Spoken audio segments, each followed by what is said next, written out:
सुप्रभात सभी दोस्तों को। Daily current affairs plus PIB के अंदर आप सभी का स्वागत है दोस्तों।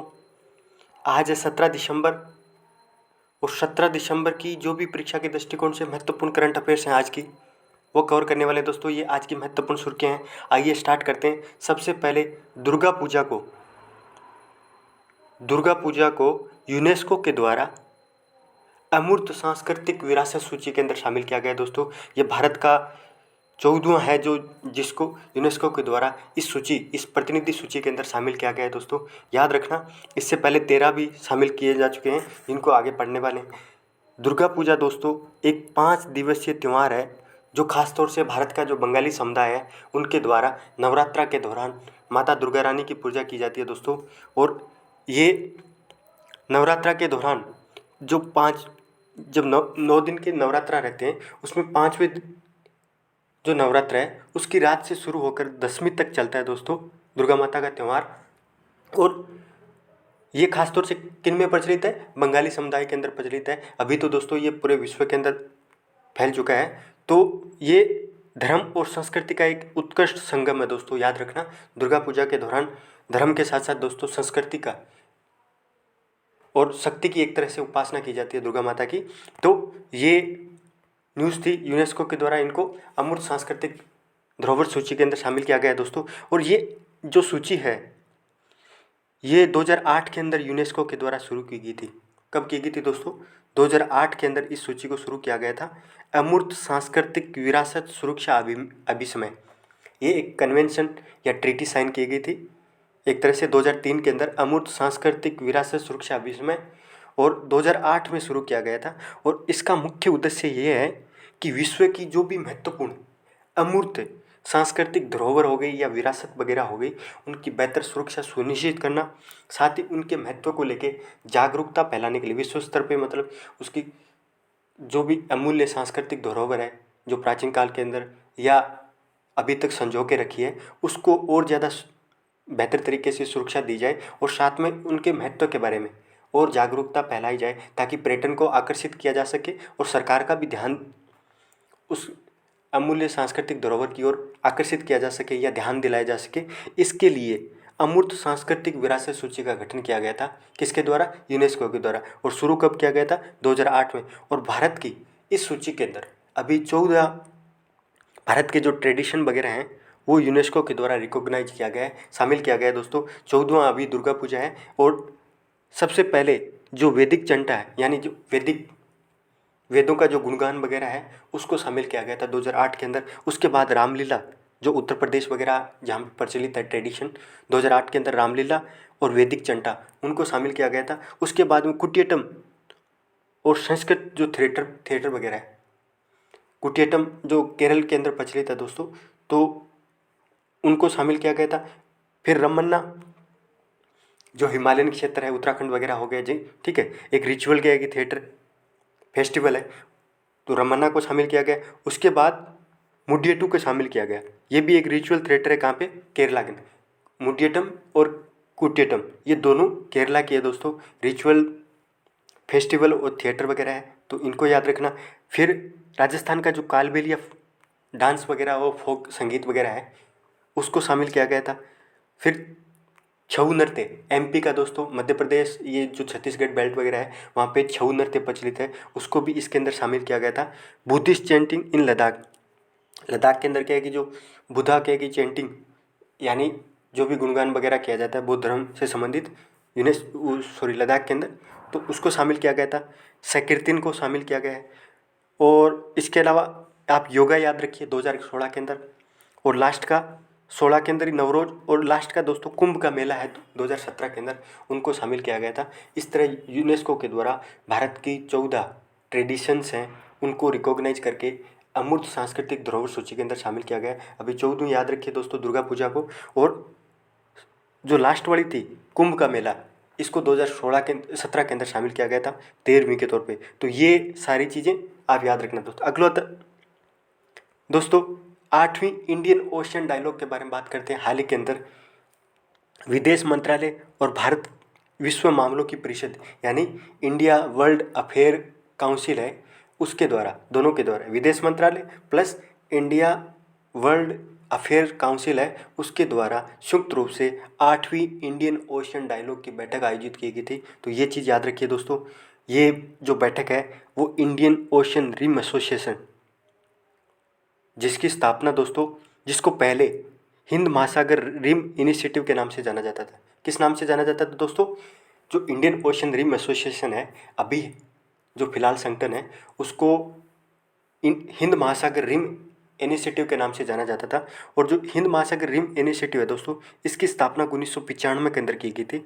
फिर इसका नाम बदल के IORA यानी Indian Hind Mahasagar rim association for regional cooperation, ये इसका नाम रखा गया था। कब? 1997 के अंदर। ठीक है, तो ये चीज़ याद रखना दोस्तों, ये एक अंतर्राष्ट्रीय क्षेत्रीय मंच है एक तरह का, जो हिंद महासागर से जुड़े हुए तटवर्ती देश हैं, 23 राज्य, वो Hind Mahasagar rim association for regional council है, उसके अंदर रीजनल कोऑपरेशन जो संगठन है उसके अंदर शामिल है दोस्तों। 23 राज्य हैं और हिंद महासागर के तटवर्ती देश शामिल है। भारत भी शामिल है, पाकिस्तान भी शामिल है, सऊदी अरब हो गया, UAE हो गया, ये जितने भी कंट्रीज वगैरह इधर के आएगी, दक्षिणी अफ्रीका के जो कंट्रीज वगैरह हैं वो भी हिंद महासागर से तटवर्ती देश हैं, तो उनको इस संगठन के अंदर शामिल किया गया है। इनकी जो बैठक है विदेश मंत्रालय प्लस भारतीय वर्ल्ड अफेयर काउंसिल है उसके द्वारा ये आयोजित की गई है संयुक्त रूप से। तो ये चीज़ याद रखना दोस्तों, ये क्षेत्रीय मंच है, इसकी स्थापना 1997 के अंदर हुई थी और ये एक त्रिपक्षीय मंच है, यानी इसमें भारत सरकारें, गवर्नमेंट औपचारिक तौर पे शामिल होती है। गवर्नमेंट के साथ साथ में दोस्तों इसमें साथ साथ में क्या है कि जो बिजनेस हो गया, एकेडमिक बैकग्राउंड के जो लोग वगैरह हो गए, इनको भी शामिल किया गया है। यानी त्रिपक्षीय मंच है, 3 पार्टियां इसमें शामिल रहती है दोस्तों। औपचारिक रूप से भारत सरकार वगैरह शामिल होती है, इसके अलावा संगठन वगैरह, इसके अलावा एकेडमिक और बिजनेस के जो लोग वगैरह हैं वो भी इसको IORA के अंदर शामिल है दोस्तों। और इसका हेडक्वार्टर जो इंडियन ओशन रिम एसोसिएशन है उसका हेडक्वार्टर याद रखिए दोस्तों, सचिवालय है वो मॉरिशस के अंदर है। ठीक है, ये चीज़ याद रखिए। अगला दोस्तों, बिहार को लेके स्पेशल श्रेणी के राज्य के दर्जे को लेकर मांग की गई है नीतीश कुमार के द्वारा। फिर जो बिहार के वर्तमान मुख्यमंत्री हैं उनके द्वारा लगातार मांग की जा रही है कि बिहार को एक स्पेशल कैटेगरी स्टेट का दर्जा दिया जाए, क्योंकि बिहार के अंदर जो अभी नीति आयोग के द्वारा जो multi dimensional poverty index report जारी की गई थी उसके हिसाब से भारत का सबसे गरीब राज्य वो बिहार है दोस्तों। बिहार की जो राष्ट्रीय जो आय है भारत की वो लगभग 1,34,000 के आसपास है, जबकि बिहार की जो औसत आय है, प्रति व्यक्ति आय है दोस्तों, वो 50,000 के आसपास है। तो इतना भारत का सबसे गरीब राज्य के तौर पे बिहार है, जिसकी जो पर कैपिटा इनकम वगैरह है, प्रति व्यक्ति आय वगैरह है, वो भी 50,000 के आसपास है। इसके अलावा जो मानव विकास से जुड़े हुए जितने भी इंडेक्स वगैरह रहते हैं उनके अंदर सबसे नीचे की श्रेणी के अंदर आता है, चाहे न्यूट्रिशन के मामले में हो, चाहे हेल्थ के मामले में हो, चाहे एजुकेशन के मामले में हो या कुपोषण के मामले में हो। तो हर मामले में क्या है कि बिहार संवेदनशील है, इसलिए नीतीश कुमार के द्वारा बिहार को स्पेशल कैटेगरी का दर्जा देने के लिए मांग की थी दोस्तों। और लेकिन अब आपको स्पेशल कैटेगरी के बारे में बताता हूँ, क्योंकि संविधान के अंदर किसी भी राज्य को विशेष श्रेणी का राज्य का दर्जा देने के लिए कोई भी प्रावधान नहीं है दोस्तों। ये केंद्र सरकार के द्वारा केंद्र सरकार पर निर्भर करता है कि किसी राज्य को अन्य राज्यों की तुलना के अंदर प्रतिकूल परिस्थितियाँ, यानी जैसे बिहार की प्रतिकूल परिस्थिति है कि उनकी प्रति व्यक्ति आय भी कम है, उनको मानव विकास से जुड़े हुए जितने भी सूचकांक वगैरह में हैं उसमें पिछड़े हुए हैं, तो केंद्र सरकार पर निर्भर करता है कि वो अन्य राज्यों की तुलना के अंदर प्रतिकूल परिस्थितियों वाले राज्य को एक्स्ट्रा या अलग वित्तीय सहायता प्रदान करता है। तो ये केंद्र सरकार पर निर्भर करता है। संविधान के अंदर इस तरह से जुड़े हुए कोई भी प्रावधान नहीं है। ठीक है, याद रखना दोस्तों।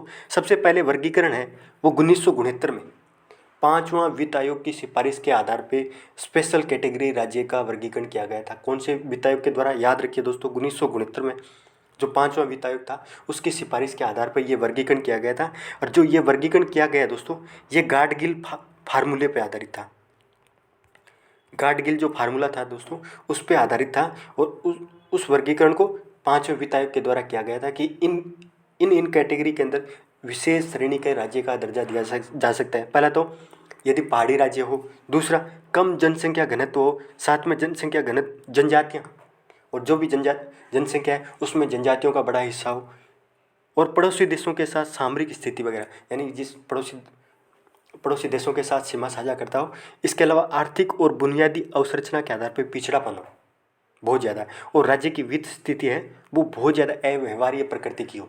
तो ये 5 से 6 कंडीशन थी, जिन कैटेगरी थी जिसके आधार पे विशेष श्रेणी के राज्य का दर्जा 5वें वित्त आयोग के आधार पर वर्गीकरण किया गया था दोस्तों। पहले दोस्तों ये राज्य एनडीए जो क्या नाम है नेशनल डेवलपमेंट काउंसिल होती थी योजना आयोग के अंतर्गत, उसके द्वारा दिया जाता था, लेकिन अभी आपको पता है उसको रिजोल्व कर दिया है, तो उसको समाप्त कर दिया है। तो अभी केंद्र सरकार के द्वारा ही विशेष श्रेणी का दर्जा दिया जाता है। लेकिन मामला क्या है दोस्तों, 14वां जो वित्त आयोग है उसके द्वारा 2015 के अंदर जो केंद्र राज्यों के बीच में क्या है कि जो फाइनेंस का वर्गीकरण है उसको 32% से जो ट्रांसफ़र है उसको बढ़ा के 42% कर दिया था, कि केंद्र को 42% राज्यों को देना पड़ेगा। 2015 से स्टार्ट किया गया था। पहले जितना भी क्या है कि जो वर्गीकरण था वो 32% केंद्र को राज्यों को देना पड़ता था, उसको बढ़ा के 42% कर दिया था। तो उसके बाद से जो 14वां वित्त आयोग है उसके द्वारा पूर्वोत्तर भारत के जो 8 राज्य प्लस 3 पहाड़ी राज्यों को छोड़ के अन्य राज्यों के लिए विशेष श्रेणी का दर्जा था उसको ख़त्म कर दिया था। अभी वर्तमान के अंदर नॉर्थ ईस्ट के 8 राज्य प्लस क्या है कि जो 3 पहाड़ी राज्य हैं जम्मू कश्मीर, हिमाचल प्रदेश और उत्तराखंड, इन तीनों को छोड़ के अन्य राज्य हैं उनको विशेष श्रेणी का दर्जा का जो श्रेणी है दोस्तों उसको समाप्त कर दिया है। और लेकिन अब ये सरकार राज्यों के द्वारा बार बार मांग क्यों की जा रही है एक तरह से, क्योंकि दोस्तों उनको कर छूट मिलती है। एक तो कर छूट के साथ साथ अन्य लाभ वगैरह भी विशेष श्रेणी का जो राज्य रहता है उसको केंद्र के द्वारा मिलती है दोस्तों, क्योंकि केंद्र प्रायोजित जो योजनाएं वगैरह रहती है, सेंट्रल स्पॉन्सर स्कीम वगैरह रहती है, उसके टोटल वे में से 90% जो वे स्पेंड वगैरह किया जाता है, खर्च वगैरह किया जाता है, वो केंद्रीय अनुदान के रूप में भुगतान किया जाता है। यानी राज्यों को कुछ भी देना नहीं पड़ता है। यदि केंद्र प्रायोजित योजना वगैरह रहती है तो उसमें 90% भुगतान है वो केंद्रीय अनुदान के तौर पे मिल जाते हैं। दूसरा 10% जो भी भुगतान वगैरह मिलता है राज्यों को करना पड़ता है, वो भी 0% ब्याज पर ऋण लेके कर सकते हैं। तो ये स्पेशल कैटेगरी का स्टेट वगैरह रहता है। इसलिए हर कोई स्टेट वगैरह ये मांग कर रहा है कि हमें विशेष श्रेणी का राज्य का दर्जा दिया जाए, क्योंकि उनको कर छूट मिलती है। दूसरी चीज़ मिलती है कि जो केंद्र प्रायोजित योजनाएं वगैरह हैं उसमें जो 90% राज्य की तरफ से व्यय करना पड़ता है, ठीक है, वो केंद्रीय अनुदान के तौर पे मिल जाता है, यानी केंद्र के द्वारा दिया जाता है। दूसरा 10% जो भी खुद को खर्च करना पड़ेगा वो भी एक तरह से 0% के ब्याज दर पे उनको ऋण वगैरह मिल जाता है। अगला दोस्तों पार्कर सोलर प्रोब के बारे में बात करते हैं। पार्कर सोलर प्रोब दोस्तों हाल ही के अंदर नासा के द्वारा 2018 के अंदर प्रक्षेपित किया गया था, ये चीज़ याद रखिए। और ये पार्कर सोलर प्रोब मिशन ने सूर्य की जो भारी सतह है, भारी जो वातावरण है दोस्तों, कोरोना दोस्तों सूर्य का भारी वातावरण है, क्योंकि जो सूर्य की सतह वगैरह रहती है उसके चारों ओर जो वातावरण है सूर्य का उसको कोरोना कहते हैं दोस्तों। और उस कोरोना से होकर उड़ान भरने वाला पहला अंतरिक्ष यान बना है इतना करीब से, क्योंकि सूर्य का जो वातावरण का जो टेम्परेचर वगैरह रहता है और जो चुंबकीय क्षेत्र वगैरह रहता है बहुत ज़्यादा डिफिकल्ट रहता है, और उस क्षेत्र से पार्कर सोलर प्रोब ने पहली बार इतनी करीब से सूर्य के नज़दीक से उड़ान भरने वाला अंतरिक्ष यान बनाया है, जिसको नासा के द्वारा 2018 के अंदर प्रक्षेपित किया गया था। ये चीज़ याद रखिए दोस्तों। कोरोना के बारे में आपको थोड़ा सा बता देता हूँ। जो सूर्य की जो सतह रहती है उसके चारों ओर जो वातावरण है उसको कोरोना कहते हैं। और कोरोना का जो टेम्परेचर रहता है दोस्तों वो सूर्य की सतह की तुलना के अंदर बहुत ज़्यादा अधिक रहता है। और जो कोरोना है वो अपने को वैसे नॉर्मल टाइम में नहीं दिखाई देती। पृथ्वी से जब पूर्ण सूर्य ग्रहण रहता है तब आप उनको नंगी आँख से क्या है कि नंगी आंखों से कोरोना को देख सकते हो दोस्तों। सूर्य का जो वातावरण है उसको देख सकते हो, लेकिन इसका जो टेम्परेचर रहता है दोस्तों वो सूर्य की जो सतह रहती है, सरफेस रहती है, उसकी तुलना के अंदर ज़्यादा रहता है। और इसके अंदर दोस्तों बहुत ज़्यादा सौर विंड वगैरह यानी सौर हवाएं वगैरह चलती रहती है, जिसकी वजह से जब कभी कभी क्या है कि अप्रत्याशित सोलर विंड की वजह से जो पृथ्वी का जो कम्युनिकेशन सिस्टम है, या पृथ्वी का जो संचार सिस्टम है दोस्तों वो तकात बिगाड़ देती है। तो ये इतना इसलिए इस वातावरण का अध्ययन करना बहुत ज़्यादा ज़रूरी है, किस तरह की तुलना के अंदर टेम्परेचर क्यों ज़्यादा है। दूसरा क्या है कि जो सोलर विंड वगैरह है चल रही है तो वो अप्रत्याशित रूप क्यों लेती है कभी कभी। इसलिए सौर कोरोना प्लस सौर जो हवाएं हैं, सोलर जो विंड वगैरह हैं, उनको गर्म करने, उनकी गति वगैरह है उसकी प्रदान करने के लिए जो भी ऊर्जा प्रवाह की ज़रूरत पड़ती है उसका अध्ययन करने के लिए नासा के द्वारा 2018 के अंदर इस पार्कर सोलर प्रोब को प्रक्षेपित किया गया था दोस्तों, ये याद रखना। और इसके अंदर जो सूर्य का जो वातावरण है इसका निर्माण प्लाज्मा के माध्यम से किया गया था दोस्तों। इसका जो चुंबकीय क्षेत्र है उसका अध्ययन करना, इसकी गतिशीलता वगैरह है उसकी अध्ययन करना, तो ये काम इसके द्वारा किया गया था। और ये देख सकते हो आप जो solar probe, Parker solar probe है दोस्तों, यहाँ पे देखो सेंटर के अंदर सूर्य है और यहाँ इतना नज़दीक चला गया ये जो रेड वाला दिख रहा है दोस्तों, ये रेड वाला ये फ्यूचर ऑर्बिट है, यानी ये और ज़्यादा करीब होता जा रहा है। 2018 के अंदर प्रक्षेपित किया गया था, ये अभी इसका राउंड चल रहा है और धीरे धीरे ये क्या है कि सूर्य के और जो वातावरण के करीब है, सूर्य के सतह के करीब जाने की प्रयास करेगा। तो आपको चित्र के माध्यम से बताया मैंने दोस्तों। आइए स्टार्ट करते हैं दोस्तों। अगला, भारत की पहली हरित हाइड्रोजन माइक्रोग्रिड परियोजना के बारे में बात करते हैं दोस्तों। ये आंध्र प्रदेश के अंदर भारत की पहली हाइड्रोजन माइक्रोग्रिड परियोजना है, वो स्थापित की गई है। कहाँ पे? आंध्र प्रदेश के सिमाद्री के अंदर। आंध्र प्रदेश की सिमाद्री है, वहाँ पे विशाखापट्टनम के करीब है दोस्तों। विशाखापट्टनम ऐसे आप देखोगे एकदम तटवर्ती पोर्ट है, उसके जस्ट पास में सिमाद्री पड़ता है। वहाँ पे एनटीपीसी के द्वारा, national thermal power corporation limited के द्वारा आंध्र प्रदेश में भारत की पहली हाइड्रोजन माइक्रोग्रिड परियोजना है, उसको स्थापित किया गया है दोस्तों, ये चीज़ याद रखना। और इस परियोजना के अंतर्गत ये किया जाएगा कि हरित हाइड्रोजन यानी हाइड्रोजन का निर्माण करके हाइड्रोजन से ऊर्जा का निर्माण किया जाएगा इस परियोजना के अंतर्गत दोस्तों। और इस परियोजना के पास स्थापित जो फ्लोटिंग सोलर प्रोजेक्ट है उससे इनपुट पावर लेके उन्नत 240 किलोवाट सॉलिड ऑक्साइड इलेक्ट्रोलाइजर है उसका प्रयोग करके हाइड्रोजन का उत्पादन किया जाएगा। किसका प्रयोग करके दोस्तों? सॉलिड ऑक्साइड इलेक्ट्रोलाइजर है उसका प्रयोग करके हाइड्रोजन का प्रयोग किया जाएगा। हरित हाइड्रोजन यानी फ्लोटिंग सोलर प्रोजेक्ट के माध्यम से, यानी सोलर क्या है कि जो ऊर्जा है उससे क्या है कि हाइड्रोजन ऊर्जा का निर्माण किया जाएगा दोस्तों। तो ये इसका मुख्य लक्ष्य यही है कि भारत को 2070 तक कार्बन न्यूट्रल बनाने की दृष्टिकोण से, जो भारतीय प्रधानमंत्री के द्वारा COP 26 के अंदर बोला गया था कि 2070 तक भारत कार्बन न्यूट्रल देश बन जाएगा, तो उसी दिशा में एक ये पहला प्रयास है, पहली हरित हाइड्रोजन माइक्रोग्रिड परियोजना। आप याद रखिए दोस्तों, कहाँ पे स्थापित की गई है? आंध्र प्रदेश के अंदर दोस्तों।